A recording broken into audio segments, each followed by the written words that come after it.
Oi, gente, eu sou Carol Vitorino do podcast Empreendedorismo da FGV EASP e hoje eu recebo Vlado Teixeira, diretor executivo e conselheiro do GV Angels. E a gente vai conversar sobre investimento. Muito prazer recebê-lo aqui, Vlado, bem-vindo. Obrigado, Carol. Obrigado. Comenta para mim, Vlado, por favor, como que você entrou nesse ecossistema empreendedor? Então, Carol, eu fui empreendedor. Eu tive história que eu digo. Eu fui diretor de um banco americano aqui, aprendi a fazer M&A e no decorrer da carreira eu criei uma startup de crédito imobiliário. E ela foi super bem. A gente em 5 anos, eu e meus sócios, foi multiplicação de receita por 40 vezes. E aí, em 2013, nós vendemos para a Accenture, empresa de consultoria mundial, né? Aí, eu tava querendo fazer um trabalho 100% pro bono. Eu queria poder ajudar o ecossistema de alguma maneira, porque era nascente, Carol. Em 2013, parece que não é tanto tempo atrás, mas é uma enorme diferença do que está agora. Então, eu decidi, de moto próprio mesmo, fazer um trabalho dentro do ecossistema. Não se falava em GV Angels ainda, né? Então, 2013, eu ficava mais por conta da Inovativa, do Sebrae. Estava começando a surgir outras redes de investidores anjos, mas mais antigos do que o GV Angels. Até que em 2017 foi fundado o GV Angel. Eu não sou fundador, mas eu entrei na primeira semana. Primeira semana do GV Angel foi fundado pelo Mike Einstein e pelo Rafael Belmonte. E como que você foi parar lá no GV Angels? Porque eu fui o primeiro investidor. Depois que eu vendi a empresa, o primeiro investimento que eu fiz foi na empresa do Rafa. Foi aí que eu conheci o Rafa, em 2013, na NetShowMe. E em 2017 ele me chamou para a primeira reunião do GV Angels. Eu fui lá, gostei muito da proposta do GV Angels, das pessoas e tudo. Então, aí eu fiquei praticamente dedicando, não digo 100%, porque eu ainda estou no ecossistema, né? Mas a parte principal do que eu faço hoje é GV Angels mesmo. E você sabe dizer assim, o que te chamou a atenção na proposta deles? Foi o fato de ser de ex-alunos da GV? Eu acho que tem várias coisas, Carol. Primeira coisa, foram ex-alunos que fundaram, quer dizer, o pessoal que também já tinha uma carreira muito de sucesso. Quer dizer, o Mark é fundador da ACE, então, que é uma entidade ultra respeitada aqui, competente e tudo. E o Rafael estava em 2017, a empresa dele estava indo bem também. E, quer dizer, eu já conhecia suficientemente eles para saber que valeria a pena eu embarcar nesse projeto do GV Angels. Entendi, tá. E agora a gente falando assim, para quem quer se tornar um investidor, como que tem que ser essa pessoa que quer se tornar um investidor? Perfeito. Eu acho que a primeira coisa para falar, Carol, seria a propensão a risco. O percentual que a gente historicamente achava que startup poderia dar certo era algo como 10%. Foi passando o tempo, eu não sei qual é a estatística agora, mas não é mais 10, é mais do que 10, mas continua, Carol, continua tendo que o investidor tem que ver o perfil do investidor, porque se é um investidor que não é propenso a risco, ele passou a vida inteira investindo em caderneta de poupança, por exemplo, para dar um exemplo, a propensão a risco tende a ser menor, quer dizer, tende a ser menor a propensão para investir numa startup. Já o outro que investe em bolsa e já perdeu, já ganhou com ações e tudo, e esse tem um perfil mais adequado. Agora, o tempo foi passando, Carol, E atualmente isso já é muito sabido. Quer dizer, eu não conheço ninguém abaixo de 60 anos que investe só em caderneta de poupança. Acho que não existe ninguém disso. Então essa questão do primeiro cuidado que a gente tem que ter no GV Angels é ver quem são esses investidores que estão entrando. Então, tem alguns perfis do investidor, nós já falamos, e tem também, Carol, a questão do que ele olha a princípio. Então, tem uma coisa importante, tem alguns itens, né? Um dos itens é o modelo de negócio, modelo de receita da empresa. Como é que é feita essa receita da empresa? Quer dizer, é uma receita de venda de produto físico ou uma prestação de serviços. Então, isso é uma coisa que o investidor precisa olhar.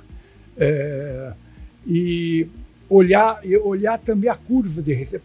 Porque, de modo geral, Carol, quando o investidor entra, ele pode estar entrando em várias fases da empresa. Ele pode estar entrando numa empresa que está funcionando há um mês. E pode estar em outro que tem um histórico de receita já consolidado e tudo. Então, é uma pergunta para se fazer. Para o empreendedor, há quanto tempo que a empresa existe, há quanto tempo eles fundaram a empresa, a questão de receita, como é que eles estão lidando com a receita, eles já fizeram algum projeto piloto, eles já ofereceram para alguma empresa os serviços deles, independente de pagar ou não pagar, para ver como é que funcionou isso lá, como é que está funcionando. Porque no decorrer da vida da startup, pode acontecer muita coisa. Ela pode tropeçar no meio do caminho, não conseguir. Então, isso é uma coisa que o investidor tem que olhar. Tem que olhar. Uma outra coisa também, Carol, que é muito importante é saber como é que ele captura isso daí. Quer dizer, como é que ele captura a apresentação, alguma maneira que destacou ele e tal. Então, é necessário a gente saber como é que ele está fazendo a captação de clientes.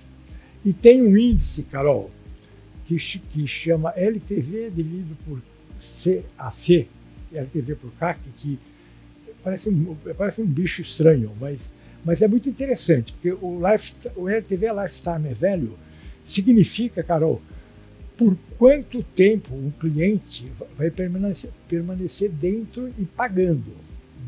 Então, quanto mais ele tenha clientes que estão lá dentro, ele pagando, gerando receita ao longo da vida da empresa, ele tem muito valor, porque e aí tem esse denominador que é o quanto custou isso aí. Quer dizer, para ele conseguir gerar receita, ele, de alguma maneira, ou outro que o investidor está olhando, quanto custa o denominador. Quer dizer, quanto que a empresa tem de gasto. Então, no final de contas, Carol, quanto maior esse índice, quer dizer, o multiplicador do numerador, né?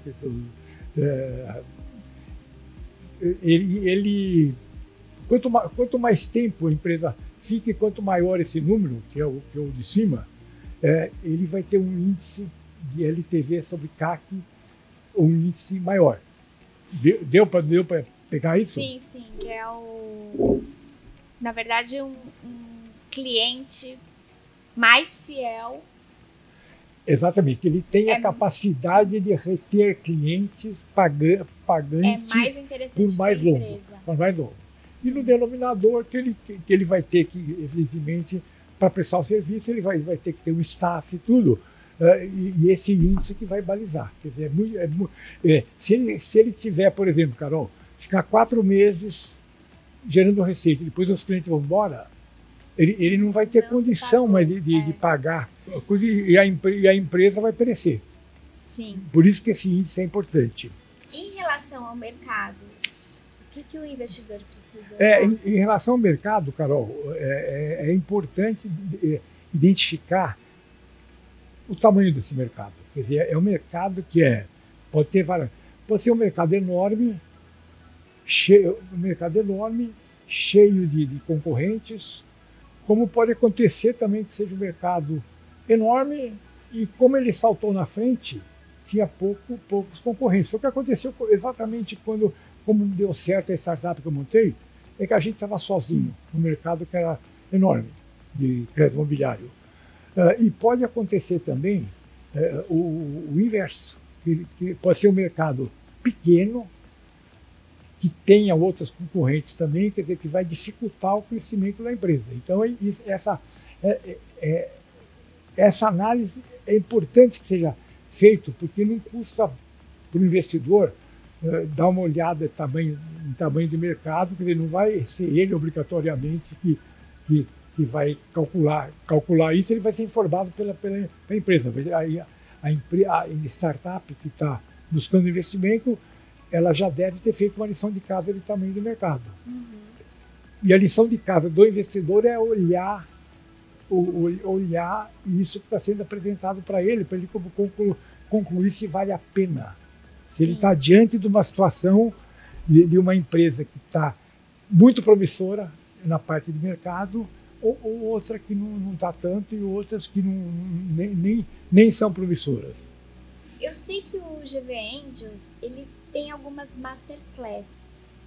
Essas masterclass são para preparar os investidores para eles verificarem esse tipo de análise? Não, e não é. Porque o masterclass é uma coisa que foi criada no GV Angels para que membros do GV Angels ou não possam falar sobre a atividade que ele tem expertise, falar para os investidores do GV Angels. Já aconteceu da gente levar, eu mesmo levei um ultra especialista em crédito de carbono para falar sobre isso. E na verdade a gente não tinha no GV Angels nenhum investidor que tivesse essa expertise. Então o Masterclass tem duas soluções, que é para que os nossos investidores, nossos 300 investidores, fiquem tomando conhecimento de uma coisa que talvez ele não soubesse. E em relação ao time da startup, o que o investidor tem que olhar? Olha, habitualmente e necessariamente, uma startup tem que ter um especialista em tecnologia. Eu não gosto da ideia porque eu tive, inclusive, perdas de investimento, porque o investidor, o fundador da startup, não sabia nada de tecnologia. E ele não sabia sequer contratar alguém de tecnologia para discutir. Então, eu acho que eu não vou nem elencar se marketing é mais importante que tecnologia ou não. Quer dizer, isso a gente é vontade do freguês. Eu acho que é fundamental que tenha um expert em tecnologia que seja o suficiente para, se ele não é expert, para entender o que é que está acontecendo na startup, de que maneira vai ser tratada a questão de tecnologia da startup. Tem que ter, evidentemente, alguém de marketing, que é a sua área, que é fundamental. Não precisa nem falar, porque tem todo esse mercadão aí e para se embarcar isso daí. Quer dizer, então, não pode ser um leigo, né, nessa área. E já aconteceu também de ter alguém que não tem essa expertise, contratar alguém e dar uma participação para quem tem expertise em marketing. Quer dizer, ele pode não ter, mas ele pode chamar alguém dessa pessoa. Tem até uma palavra em inglês que chama Stock Option Plan, que a pessoa trabalha lá dentro da empresa e, aos poucos, dependendo do que ele está oferecendo, de como ele está indo, ele vai ganhando um pouquinho mais de participação. Vendas também é uma área importante, quer dizer, nem sempre marketing está atrelado em venda ou venda atrelada em marketing. Quer dizer, uma coisa é uma coisa, outra coisa é outra coisa. Eu sempre recomendo que tenha um fundador que é especialista em marketing e outro que é especialista em vendas também, porque eu acho que não é para misturar a estação. Com relação, o pessoal fala, Vlado, e as finanças? Você não é... Isso, eu já ia você não fez mestrado você não fez mestrado em finanças? Eu falo, finanças é muito importante. Porém, eu não acho que precisa nascer a empresa com especialista em finanças. Quando eu falo isso, o pessoal fica até meio bravo, mas eu acho que se for hierarquizar, como isso, quer dizer, tecnologia, marketing, vendas e finanças pode ficar um pouquinho mais para frente, porque na verdade a hora das finanças é na hora que a startup já tá tendo receita e tudo. Então, na data zero, eu não acho que... Se puder ter também alguém de finanças, é muito bom, mas às vezes também não tem como a startup pagar isso. Então, eu fiz uma pequena hierarquia aqui, que vão falar mal de mim, provavelmente, o pessoal de finanças, mas eu penso dessa maneira, ainda que eu seja dessa área. Tá. E o que você acha que é essencial assim, para quem quer se tornar um investidor? Como que ele começa? Bom, primeiro, Carol, eu acho que tem que ter essa pegada. Quer dizer, vamos dizer que ele já tem essa pegada que você falou, assim, ele não é conservador no investimento dele. Então, eu acho assim, não é para falar sobre GV Angels.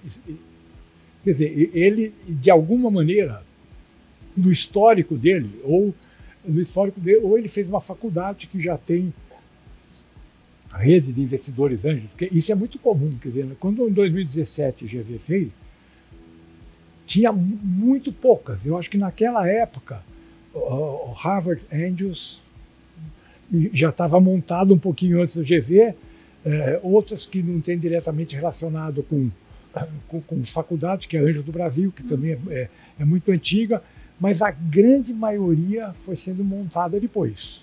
E de certa forma, eu ajudei muitas a serem montadas, principalmente a rede de investidores anjos de universidades de fora do Brasil, porque eles tinham, normalmente eles têm bastante ex-alunos dessas faculdades de fora, de Harvard, MIT, Wharton, e às vezes estava tudo meio solto. Uhum. Então, isso é uma coisa também que melhorou muito o ecossistema. Quer dizer, essas redes de investidores anjos de ex-alunos do exterior costumam ser muito boas, até para fazer com investimento com o GV Angels. De modo geral, Carol, as universidades brasileiras de várias áreas, eles têm redes de anjos muito bons. Quer dizer, dá para citar vários aí. Recentemente, a PUC montou uma PUC Angels, já tem também a Poli há bastante tempo, a FEA também já tem há bastante tempo. Quer dizer, a do Rio Grande do Sul, que é muito boa também, a URF. Então a recomendação é que procure investidores anjos das universidades. E isso que é o natural. Isso é natural. Tá. Ele, na hora, porque esse investidor, esse ex-aluno que quer se tornar investidor, ele vai ter à disposição dele, Carol, uma entidade já montada que vai querer acolhê-lo, porque é importante que tenha, porque ele, no final de contas, vai ajudar. Então, eu acho que nesse quesito, nos últimos 5, 6 anos, está muito... não tem uma dor de montar, de se engajar, porque já está tudo pronto. Eu não conheço nenhum ex-aluno de universidade que não tenha uma rede de investidores para acolhê-lo. Vlado, eu gostei demais do nosso bate-papo, agradeço muito a sua presença aqui, foi um prazer recebê-lo. Recíproco, Carol. Além de ser geveniano, eu acho que, de alguma maneira, eu estarei ajudando alguém que vai ouvir o podcast, que vai querer se tornar investidor, sendo GV Angel de preferência, mas pode não ser também. Então eu faço com muito prazer isso, viu? Acompanhe os próximos episódios no Spotify da FGV EASP e no YouTube da FGV. Tchau, tchau!